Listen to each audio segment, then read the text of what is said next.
said my surname right as well, so happy days. Thank you. Well, what a turnout and what a show today. So, Autistic Minds, well done. Absolutely amazing. So, I'm going to talk about just my family's autistic journey, but how outside of work try and push the narrative and really, try and get a big positive spin on it. So it's my son Hunter, and a lot of it's about him. So I can feel myself going already because this is real life. So I'll probably end up crying. So just be warned. You'll see a big boy cry. But when you're talking about your life, it is sometimes it gets emotional because it's a very big roller coaster journey. So I always start off though my talks with asking people, what does autism mean to you? So I'm just going to go around. If you don't want to, give me the side eye. If you don't want to be. So Kate. Celebrating and embracing superpowers. Oh, I like it. No? Just finding ways to help my grandson. Oh, yes. That's amazing. Right, one more. Where should I go? What does autism mean to you? Again, it's a superpower thing. It's all his strengths. Superpower, Lesh. To me, it's my son Hunter. So, loves Chessington. So, loves animals. But, shall I? It's weird. I don't know which screen to look at for my slides. So this is my family. It's me, my wife, Stacey, and Hunter. Hunter's 12, and he's been diagnosed since 3. And we're a close-knit family, as all families are. We're really, doing this journey together. So the journey and the challenges. So, we're all here to talk about autism, raise about autism, and it's a hard journey. And there's times where, right at the start, it was really hard. You ask yourself lots of questions. So with us, it started in nursery. Every time we picked him up from nursery, he's been naughty. And it's not what you want to hear with your boy, it's not something, that just sits with you, it hits you right in the heart, and it's horrible, and you think, oh, well, come on, and then you were trying to, not be like bad parents, but you start, it's all about trying to cohere when, it was never, 6 months of constant, he's been naughty, he's been splashing in water. And it was a nursery manager, Lisa Dodds, I'll remember her to the day I die. She said, I think he's neurodiverse. And we were like, right. And I've never knew anything about autism. I've never been really around, when I was in school, like 28 years ago, we just had a class where the kids were, we never really interacted. So the road to diagnosis and the what, who, why and when, and that's when things really started snowballing. It's almost like somebody says, oh, you're diverse, I have all this, and boom, it hits you like a brick. And I really struggled, I'll be honest, because I started trying to think, well, what does that mean? The spectrum is so wide, and it affects so many people differently. And probably one of the hardest mental health challenges ever is trying to really take a step back. And it's still hard to this day. There's days where I think to myself, how do we keep, and it's opportunities like this to talk about autism, to hear, being upstairs talking about it, that is really key. So I really appreciate, people turning up, Autistic Mind, it's really good and people need to do it. So then we went through speech and language therapy, and then there was the speech and language therapist who took us to panel. And we were quite lucky in a sense. We had 9 months, 3 days before his 3rd birthday, we had the diagnosis. And that's when my whole life changed and it shifted. So we tried, we literally did everything that we could to try and, I guess, make Hunter comfortable. That's the best way to put it. So literally on his 3rd birthday, he wanted to go to Disneyland, and we went. And we spent, I would say, nearly all the time in a hotel. He made himself ill. It was just not nice. We just didn't know what to do. So, not so magical. Nothing against Disney if you're watching. We know you're everywhere. But, so then we got in touch with a company called Flying Start. Now, Flying Start is a Welsh government-funded company. And it absolutely changed everything for us. He started really coming along.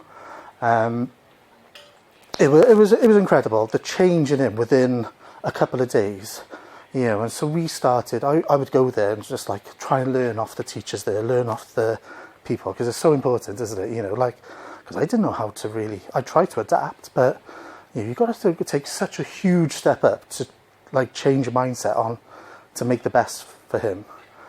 So, and this was a touching point. So it's the only time, I've been married for 18 years, got a tattoo, so don't forget.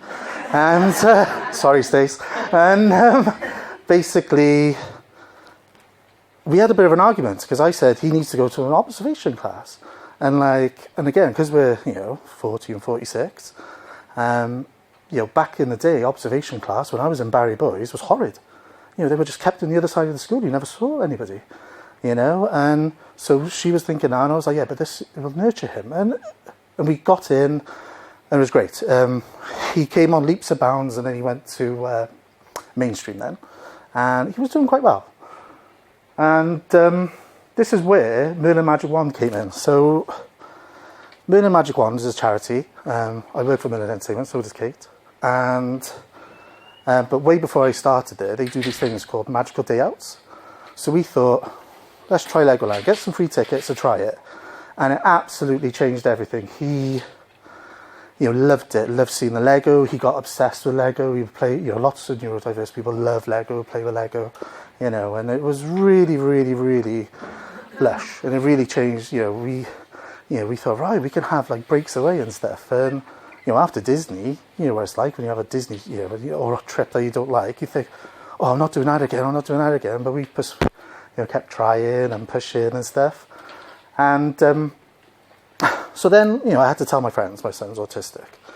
And probably one of the most horrific things, because his friends have lost now. He would never get invited to parties, and, school parties even get invited to. So we would always make it extra. So, I'm quite lucky that one of my besties runs a wicked trampoline park, Jen. So he always had the best birthday parties. He would go, no expense paid for Hunter. So he could, because hardly anybody in school would let him go and things like that. Horrid. But we kept trying just to make it much better and try and get some of his friends down so they could really, see that, he's autistic, but he's not different. He's one of the lads.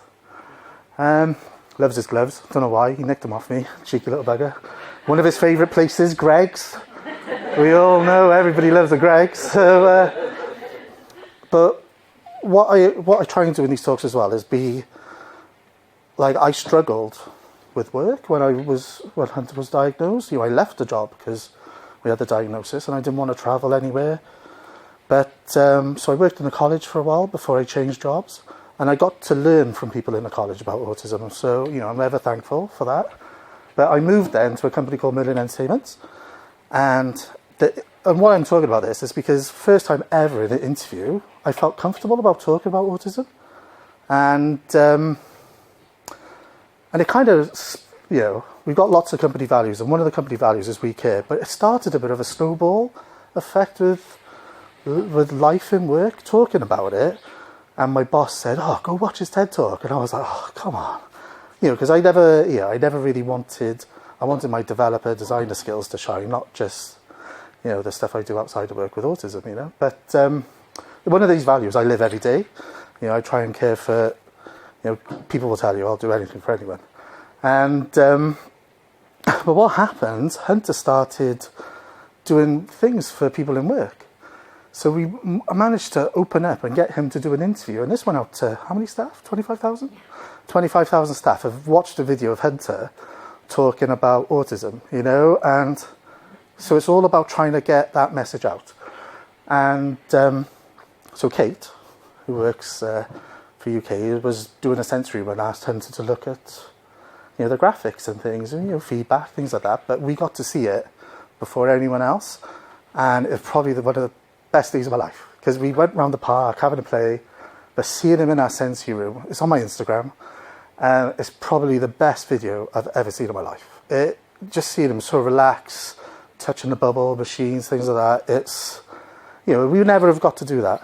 And also, and I don't know about anybody else with work, but I got added to a group and it's everybody with lived experiences. So there's people with colour blindness, there's deaf people, but we get together and just talk about our life's experience and how we could change the company going forward. And honestly, if you've got that type of relationship with your company, I would 100% do it. It has been so, talking to staff members and finding out, that they're in the same boat, and just having someone to talk to, because let's face it, we're in work like 50% of our lives, so it's really good just to be open, and we do try our best. So if you want to scan, there's a podcast on it. It's really funny. We got a very London accent and a Welsh accent talking about, just general life and stuff. So let me know when you've QR scanned it. But I think it's always positive wherever I always try, wherever I am, to push the message. It's always, So, and we also set up an autism partnership. So there's a group of us who physically, do you want to answer it? I'll answer it. I'll answer it. Who is it? And so recently, 6 months ago, we've set up an autism partnership, which is basically, there's about 7 of us who are trying to change the narrative around things like interviews. The interview process for autistic adults is horrific. There's only 30% of autistic adults in employment. So how can we make a difference and change that? How can we assist people and change that? So, and I think there's no point getting, people who, say they know or they don't. You need people with lived experiences to really push the envelope. Now he's 12 and he's literally up here. So he's definitely got my grandfather's genes. It's a nightmare. Honestly, he's going to be nicking my Jordans, I tell you. Not happy about it. Hunter, you're not having it. But one of the big things with school, he was in a little school in our village, and he just wasn't clicking. He went mainstream, really wasn't clicking.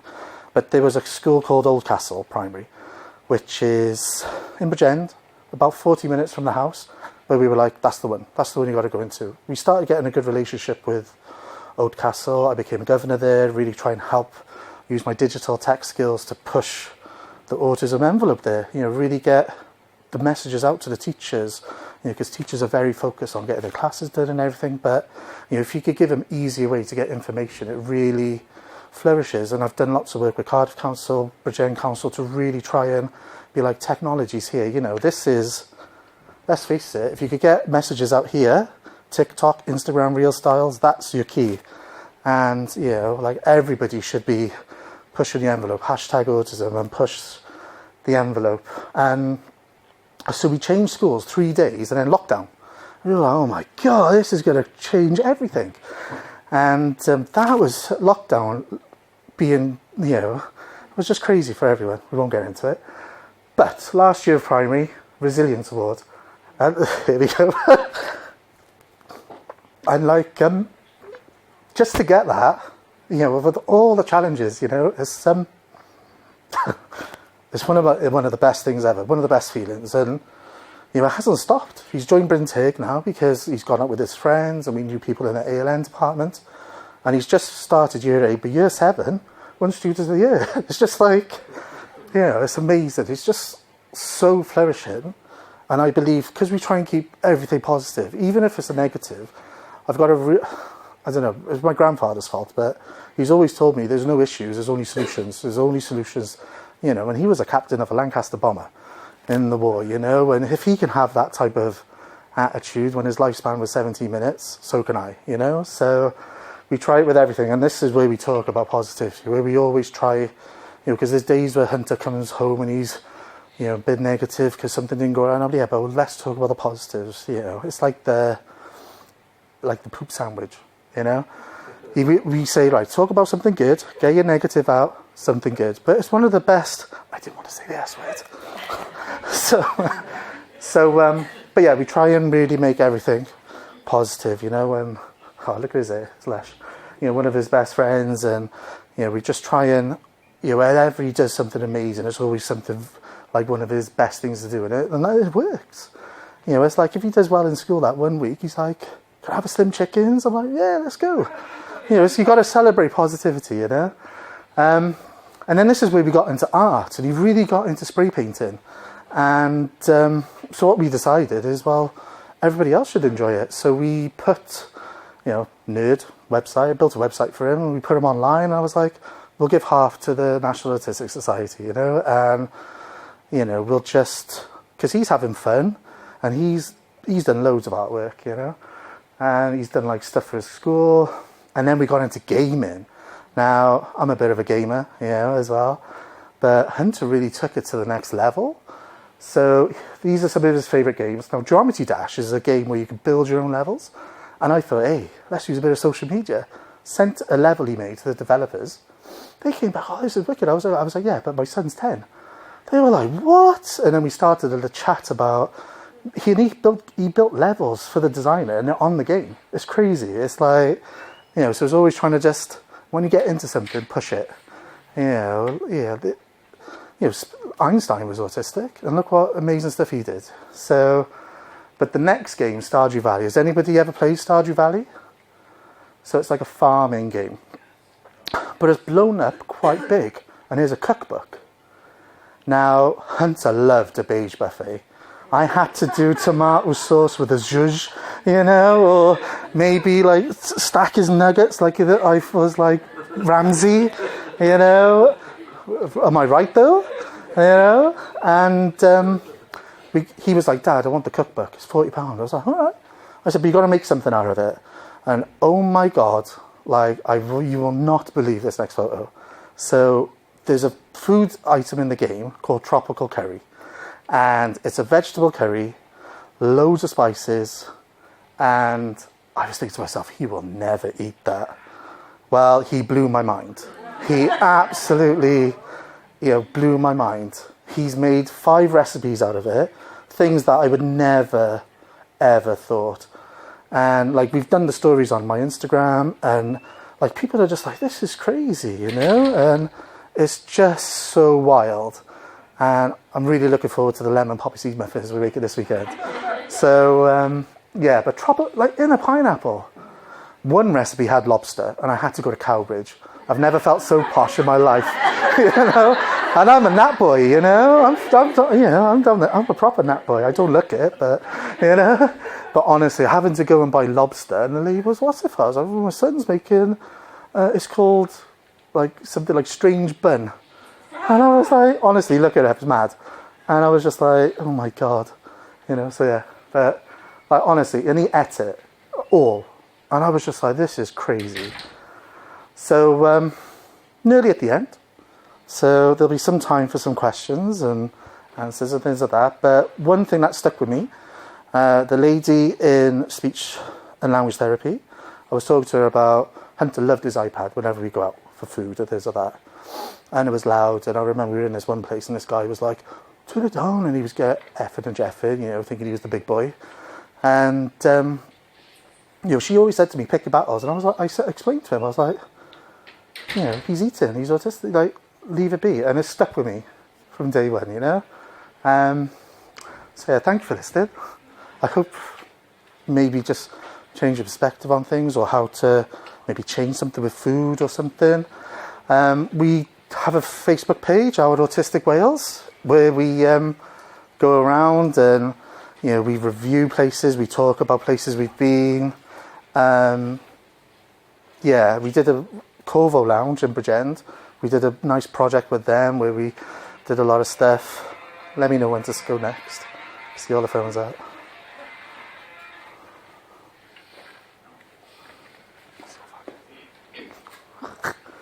And then I did a TED Talk. So this was like 7 years ago. And if you want a link there, that's it. But really appreciate your time. You're all doing amazing things. Just keep trucking for your loved ones, for your friends. You know, it's a really important thing. So really appreciate your time. Any questions? Oh.